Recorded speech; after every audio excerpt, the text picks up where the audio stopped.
abiam eba attention TV so mo somfo ekwientwa papa bi na sabre me de ensempa aba bedum na me de ensempa be bro ma onye bi atie dia na eye obatampa traveling to agency for the summer sin so obetu kwan ya ahotoso wom obetu kwan ya sikadie bi enim obi ya onkrata sema 1 year 6 months mpacho ohun hwe 2 years ohun hwe ohun baby ausika sema kudu amesro obatampa de entesa mesro Froba tampa na woni omundi enkomo efo wakwan to semo se ope abrochira kwa wasombedu a obekọ nkro bi ti se Canada New Jersey any nkro keka nwa ye friend abrochira betra play mu nko adia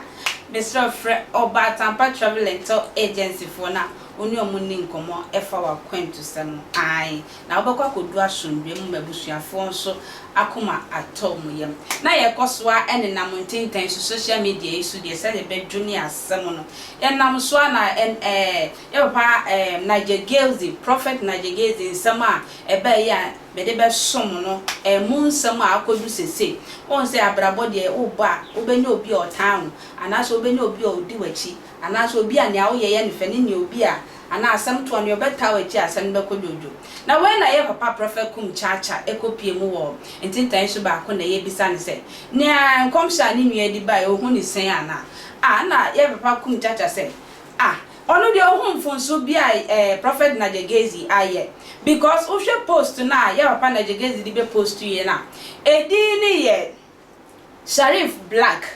na social media for efa no ye black Sherif enti Salifu ene isifu no difference wom enti se wo de ye papa Nigel Gaisie ko gina court se sia na obetimi ayina no ana se court be ja na manako because edi mienu difference wom isifu ni Salifu uhwe ma difference bibu enti ye humfum so bia sebe ye papa Nigel Gaisie aye ye papa Kumchacha na ekon ohum so bia ana se prophecy bia ye Nigel Gaisie dia ba ye humfum so a Ghana fo atu na no nyina egu no so ate ye ka egu no so enti se ye kokota ye nua be ma ana se prophet Nigel Gaisie na no ye ne ebeko jojo na we na ye prophet ba kon so sorry ye ba ye se ono so ye fe no prophet Abban ono so ebe try fidie so say hey Nigel Gaisie jan kwata sam na wodi no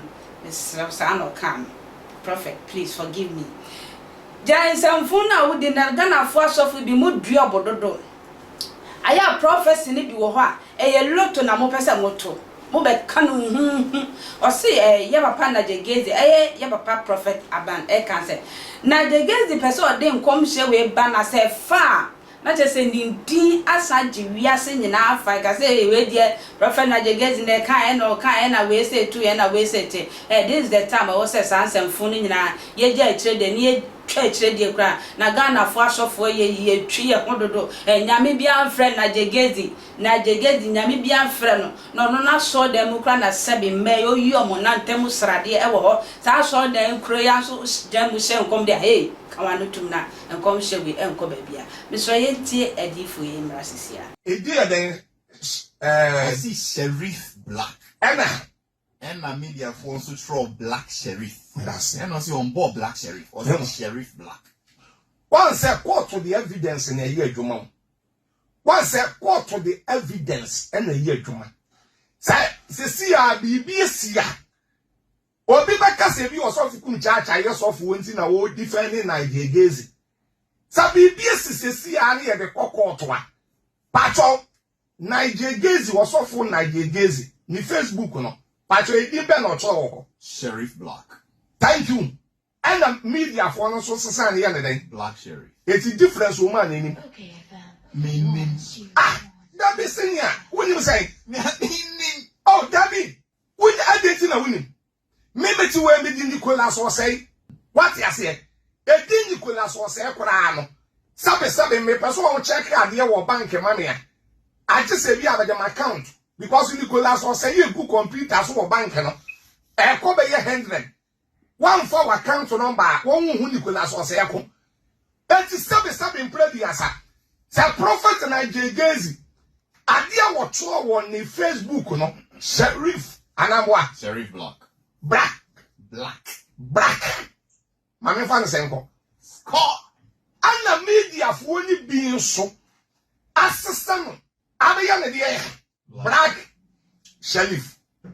And then that is a woman. So what the blame command Nigel Gaisie.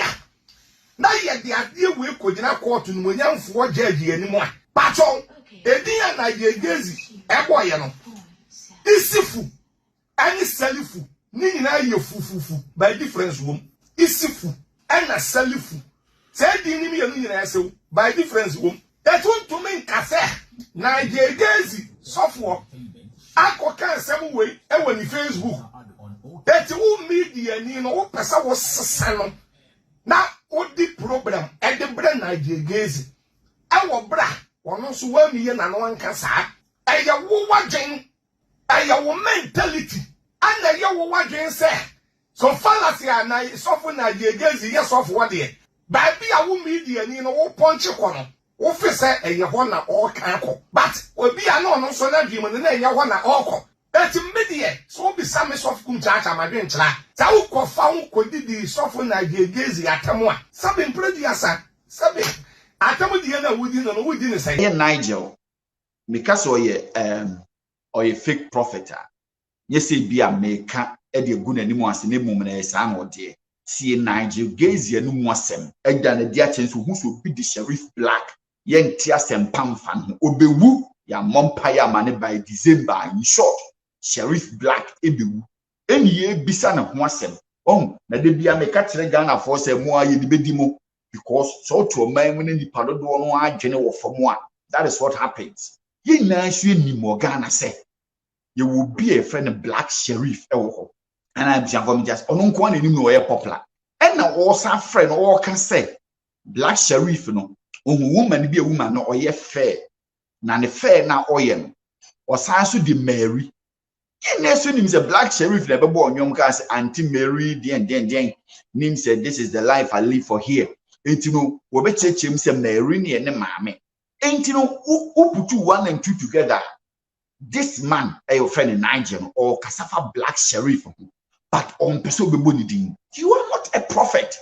Ye ni atena ho sebi emfofo ho na adane ye nkwaye. Ewo ya adwene na obi atimi di ya adwene di abrobo ne chaskele because to the black man at the moment you can say me who bibi we afa ho no na adwene yi na freeze na adwene na torch or adwene enye ye bi you a disgrace to yourself and you are disgrace to the humanhood. To Nigel or the Black Sherif Babaji fans on say na we asete no or the Black Sherif Babaji fans no a criticize atmosphere na dia to no akane sa bibi ko to Black Sherif say king ni akaha so kan ohu kan because these people come all the time and onyame biani and onyame biani and onyame biani omu hunu eyisun bone ewuo abodam ne amahyehyeye nko a they never see any good thing happening because it's easy to project evil o ekun we besia o Morocco we besi ha utie news kakra who say Africa is shaking near me boboba into we besi. Everybody can do that but near my papa say nko Edward Amoa or chena bi who say gold be the open ano what is omaka be that none of them says these things. They always say a word by the woo. That is what it is. It you know o chantro ya freno me da sese o jebre etwem akomu Yehova Kumchacha say what you say should I find you ai Yehova Kumchacha ye no be ya adwen kakra mo but say so why sofwe say wo ye papa na je Gaisie na ma so frɛ na woni ne ndi nkomo na senia next time no on say mo so mo share adwuma na sia nti mo experience so you guys should talk to yourself mo frɛ mo na mo ndi nkomo mfa sa nkom hyew na mo din so enna kakra waye onu asofo nti wontimi ndane wa chinkyere nti ye den a obeta na chi me da sese o je bretwa mo somfo akuantwa na me de esombeso makra